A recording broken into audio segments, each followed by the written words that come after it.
Jamie, thank you. Let's get back to that breaking news out of Stafford. The scene still very active. Yeah, police are looking into whether or not a body inside a home on Lawrence Lane belongs to that of a suspect who fired shots at officers, hitting one of their radios. ABC 13's Chaz Miller is live on the scene. Chaz. So, Mika, it's still a very active scene. You mentioned that Stafford officer shot. It was stopped by a radio. That is why that Stafford officer is okay. They said he wanted to stay on scene and continue to work, but they ultimately took him off. So a big recap of what happened here, and there's a lot that has apparently taken place. This is all according to the Stafford Police Department. They said last night the suspect's father actually came to the Stafford Police Department to tell them that his son had killed somebody. They came to this house in the 13,700 block of Lawrence, and they found a dead body, a dead male in the backyard, wrapped in a blanket of some sort underneath some plywood. They said from there the suspect was inside the home firing shots at their officers. As we said, they hit one of them, but that radio stopped it.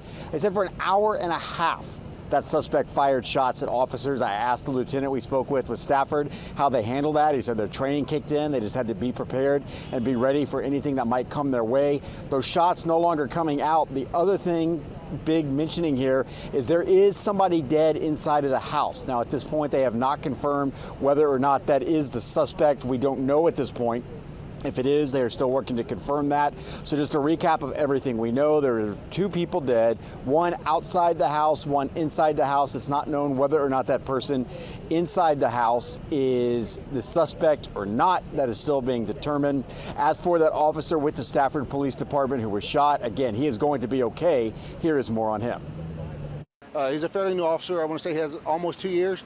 He was not injured. Let me clarify. He was shot at. The round did hit his radio, which was on the front of his vest, and the radio stopped it. He actually stayed on scene for a while. He did not want to leave.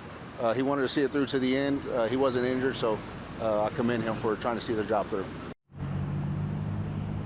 Still a lot of questions here. We don't know the relationship between the suspect and the victim. We were told that that suspect had a lengthy criminal history or has a lengthy criminal history. They said, in fact, he has a warrant out for his arrest right now on aggravated robbery. Reporting live in Stafford, I'm Chaz Miller, ABC 13 Eyewitness News.